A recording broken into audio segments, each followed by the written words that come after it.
Hygge, from the little book of Hygge, The Danish Way to Live Well, by Meik Wiking. Hygge, Hygge, Hygge. It's not important how you choose to pronounce or even spell Hygge. To paraphrase one of the greatest philosophers of our time, Winnie the Pooh, when asked how to spell a certain emotion, you don't spell it, you feel it. However, spelling and pronouncing Hygge is the easy part. Explaining exactly what it is, that's the tricky part. Hygge has been called everything from the art of creating intimacy, coziness of the soul, and the absence of annoyance, to taking pleasure from the presence of soothing things, cozy togetherness, and my personal favorite, cocoa by candlelight. Hygge is about an atmosphere and an experience, rather than about things. It's about being with the people we love, a feeling of home, a feeling that we're safe, that we are shielded from the world and allow ourselves to let our guard down. You may be having an endless conversation about the small or big things in life, or just being comfortable in each other's silent company, or simply just being by yourself, enjoying a cup of tea. One December, just before Christmas, I was spending the weekend with some friends at an old cabin. The shortest day of the year was brightened by the blanket of snow covering the surrounding landscape.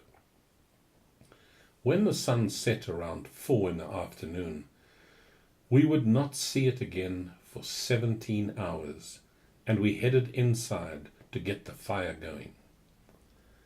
We were all tired after hiking and were half asleep, sitting in a semicircle around the fireplace in the cabin, wearing big jumpers and woolen socks. The only sounds you could hear were the stew boiling, the sparks from the fireplace, and someone having a sip of their mulled wine. Then one of my friends broke the silence. "Could this be any more Hygge?" he asked rhetorically.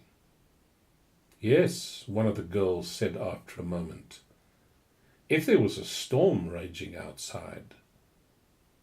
We all nodded. I have the best job in the world. I study what makes people happy.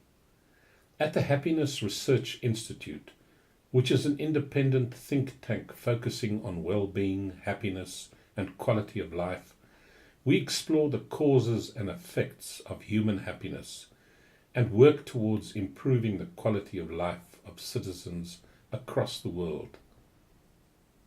We are based in Denmark, and yes, we do have lit candles at the office Monday to Friday. And yes, our office was partly chosen because of the Hygge factor. No fireplace though, yet. But we were also founded and are based in Denmark because the country consistently ranks among the happiest nations in the world. Denmark is by no means a perfect utopia, and the country faces challenges and issues like any other country. But I do believe that Denmark can be a source of inspiration for how countries can increase the quality of life of their citizens. Denmark's position as one of the happiest countries in the world has created a lot of media interest. On a weekly basis, I'm asked questions like, "Why are the Danes so happy?" and "What can we learn from the Danes when it comes to happiness?" From journalists from the New York Times, the BBC, the Guardian, the China Daily, and the Washington Post, among others. In addition, delegations of mayors, researchers, and policymakers from all corners of the earth frequently visit the Happiness Research Institute in pursuit of well, happiness, or at least in pursuit of the reasons for the high levels of happiness, well-being, and quality of life people enjoy in Denmark. To many, it's quite the mystery, as besides the horrific weather, Danes are also subject to some of the highest taxes in the world. Interestingly, there is wide support for the welfare state. This support stems from an awareness of the fact that the welfare model turns our collective wealth into well-being. We are not so much paying taxes as investing in our society. We are purchasing quality of life.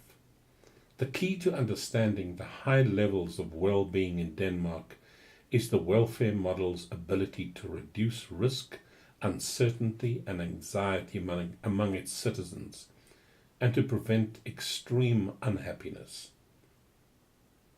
However, recently I have also come to realize that there might be an overlooked ingredient in the Danish recipe for happiness: Hygge. The word Hygge originates from a Norwegian word meaning well-being. For almost 500 years, Denmark and Norway were one kingdom, until Denmark lost Norway in 1814.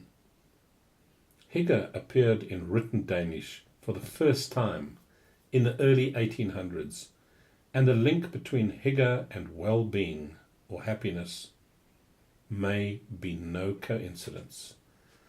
Danes are the happiest people in Europe according to the European Social Survey, but they are also the ones who meet most often with their friends and family and feel the calmest and the most peaceful. Therefore, it is with good reason that we see a growing interest in Hygge. Journalists are touring Denmark searching for Hygge.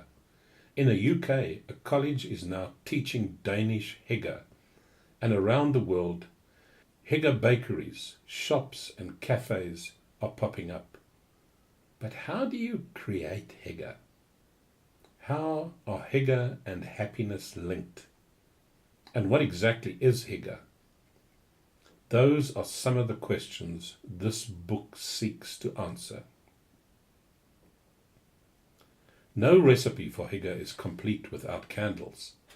When Danes are asked what they most associate with Hygge, an overwhelming 85% will mention candles.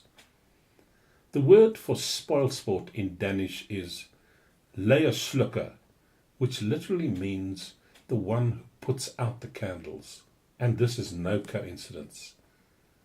There is no faster way to get Hygge than to light a few candles, or, as they are called in Danish, levende lys, or living lights.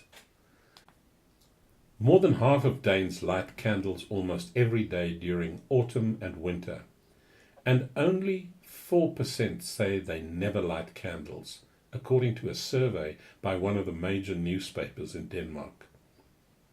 During December, the candle consumption soars to thrice as many, and this is also the time to witness the special candle that is only to be burnt in the days leading up to Christmas, namely kalenderlys, the Advent candle. This candle is marked with 24 lines, one for each day in December before Christmas, turning it into the slowest countdown clock in the world. Another special candle occasion is the 4th of May, also known as Lysfest, or Light Party. On this evening in 1945, the BBC broadcast that the German forces who had occupied Denmark since 1940 had surrendered.